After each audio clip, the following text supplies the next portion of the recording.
Hey there guys, this is Decamatus, back for more Payday 2. Today we're going to be taking a look at Diamond Store, Deathwish. You're going to have two major points of entry here.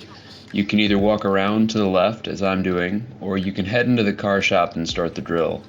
Either way, your first goal is to identify the ways that you can get some guards headed your way. First one is these cameras. With that one taken out, I've got a guard headed my way, so I want to get this civvy out of the path. With Diamond Store, these back alleys can be a hellhole, or they can be your savior. It just depends on how lucky or unlucky you get with pathing civilians. We want to keep an eye out for that guard, but we also have to keep an eye out for pathing civilians. They can be just as dangerous as the guards if 3 or 4 of them get alerted at once, and more of the map gets alerted than you intend to have alerted. It's always best to just let them path by and just keep doing your thing. Remember to crouch. Now you may have noticed that that camera was not a Deathwish camera. Now I didn't select the wrong difficulty type, these just aren't Deathwish cameras. Looks like we have our guard, and it really depends how close he gets. I've seen him get as far as the door. I've seen him alert where he did there next to the dumpster. So again, it's all kind of RNG and luck based.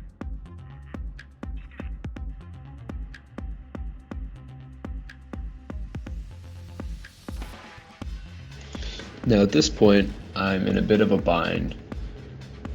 What I want to do is break this camera and get my next guard headed this way.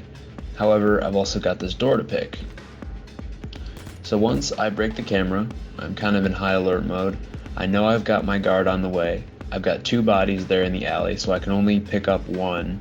Either way, I've got a big sore thumb sticking out here, and it's not going to work out for me if a civilian's pathing by, so you just have to kind of be mindful. Now, I don't have the Lockpicking Pro, so it does take me a little bit longer here, but I use those points elsewhere. And now what I'm doing is moving these bodies in here as efficiently as possible. I'm even going to go get the other one before I start answering that pager. With just 2 guards left, I know for a fact that one of them is out on the street by now. So I can check these cameras, get at least 1 guard marked, and get ready for that other guard.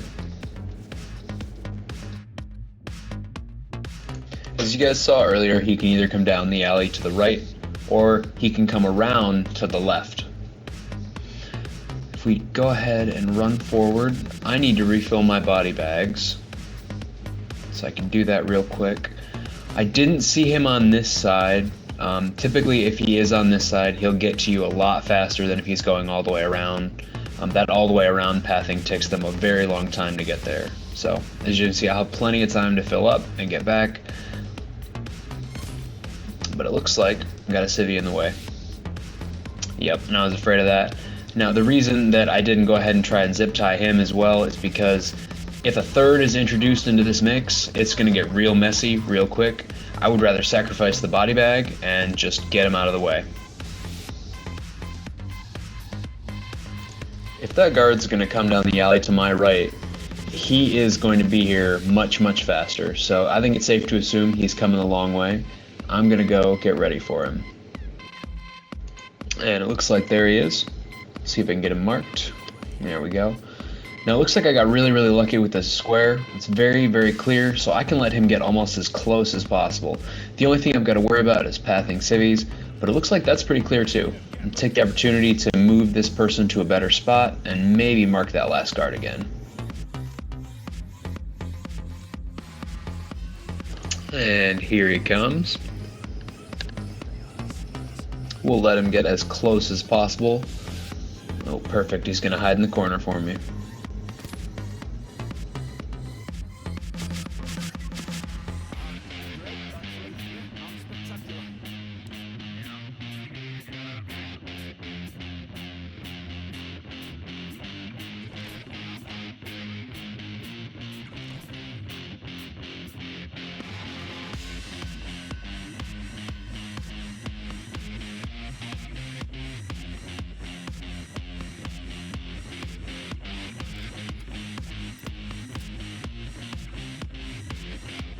Now at this point, there's not much left to do but take that second floor.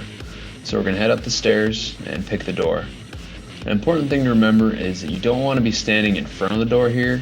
Now if that swings open and you've got a guard or your manager right there, they're going to see you, and that's going to be a bad time. So you're going to stand just a little bit to the side and pick. That way when it flies open, even if you got somebody right there, you're still good to go.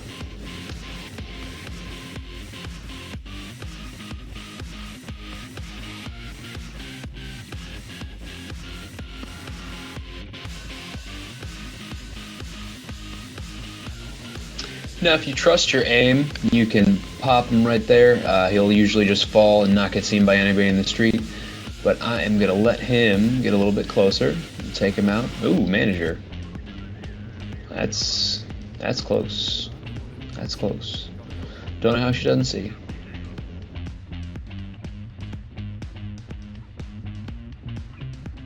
On this second floor, next to the copier here is the ultimate spot. When you get her, you know, if you do decide to take her as a hostage, that's the spot to put her down. The guards can't see her. Even if you've got a guard at the end of the hallway there, he's not going to be able to see her if you lay her down where I have the body bag there. So just keep that in mind when, you know, if you happen to do the mission a little bit differently. The manager will have the key card, and this will allow you to turn off the display case alarms.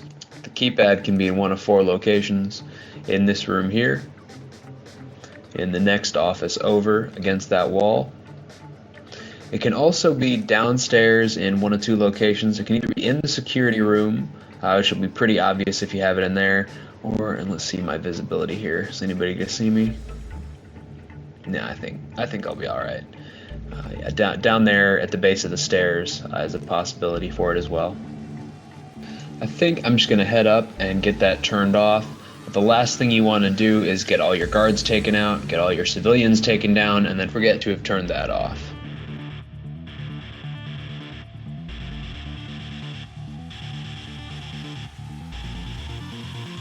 As we get ready to take the lobby here, there's a couple things to keep in mind. Pathing civilians are going to be constantly walking across the front. I think there's 4 or 5 of them in the rotation, so you're going to have to kill 4 or 5 of them outside if you start getting seen. Just be ready for that. All you can really do is run in, run around screaming, and hope that everybody gets down and stays down. There's a couple ways you can handle this. You can either make sure everybody stays down and just keep shouting at them, or you can kill them. I'll give you a little bit of both worlds. I'll shout at them for a while here, but really it's a waste of your time, I think. As long as you're spec'd into the fugitive tree and you've got that 75% reduction, it's 4,000 a kill. It's really nothing. If you are going to keep them alive, the goal here is to walk them back and avoid what just happened there. More than anything else, we want to make absolutely sure that as many people as possible are behind counters, out of view of the people walking by. This can also become a moot point really quickly, as you notice that once those couple roaming civvies outside are taken care of, there's no more civvies that get added to the map, so there's not really any harm to be had. I just took one out up front, and I took out 2 or 3 in the back when we were coming in. So most of them are probably already taken out of the rotation. You can be pretty liberal with moving the bags in the streets. Civvies have never been able to see those, so no worries there. Just keep picking up your loot, shouting your civvies down, and tossing your bags. At this point, however, I'm a little bored with shouting everybody down, and I'm about to get busy with some other things. So I'm done with this. I'm gonna go ahead and kill him. It'd be great to have zip ties, something to actually deal with them other than killing them. But with solo stealth, you gotta work with what you've got. While I move the loot, I figure I will show you guys some fuck-ups and failed attempts of my own.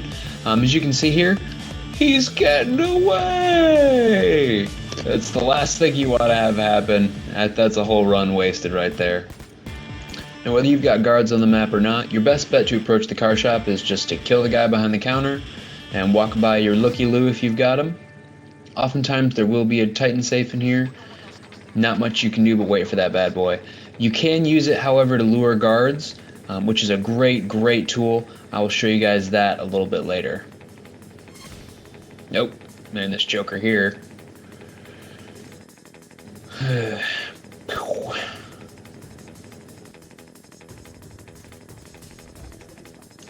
At the beginning, I mentioned that other method where we go into the car shop and lure some guards with drills.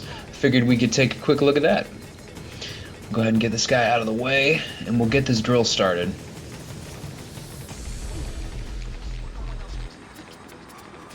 Now, we wait. I like to come outside, get a better look at what's going on.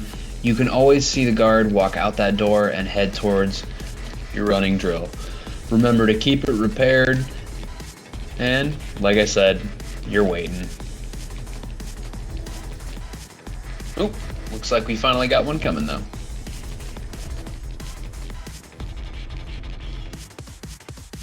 However, we'll take a quick break so that I can show you guys the contents of our safes here. Now sometimes, very, very rarely, you can have money. And sometimes, even more rarely still, you can have 2 bags of money.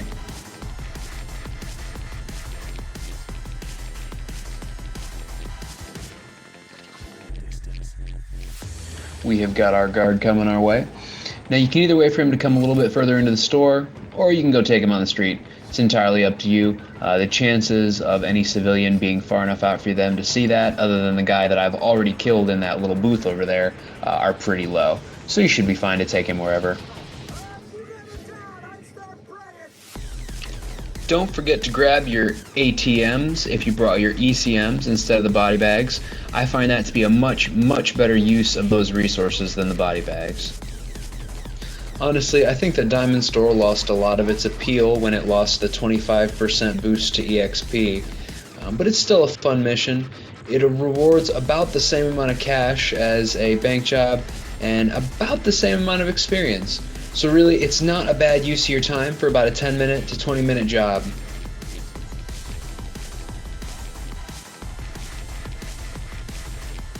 Thanks for watching, guys. Remember to like, subscribe, and as always, happy heisting.